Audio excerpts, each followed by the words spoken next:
তো তোজো সকাল সকাল কিভাবে হয় সকালটা সেটাই আমি তোমাদের সাথে শেয়ার করব। তোজো মহারাজ তো সকালে উঠেই প্রথমে ওর ন্যাপি চেঞ্জ করিয়ে ওকে ফ্রেশ করানো হয়, মুখটা ভালো করে একটুখানি গরম জলে পাতলা ন্যাকড়া দিয়ে একটু ভালো করে মুছিয়ে দিই, একটু স্পঞ্জ করে দিই। তারপরে একটু ভারী কিছু মিল্ক খাওয়াই, কারণ ব্রেস্ট মিল্কটা সবসময় হয় না, এখন একটু ওকে তোলা দুধও দিতে হয়, ওকে ফর্মুলাও আমি দিই।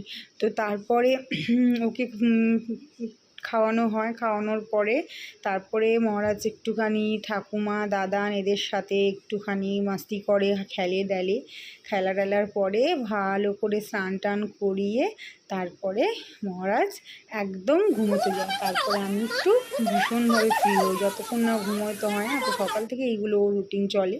তারপরে ও আবার ঘুমিয়ে যায়। এই যে দুহাত তুলে একদম ভীষণভাবে গভীর ঘুমে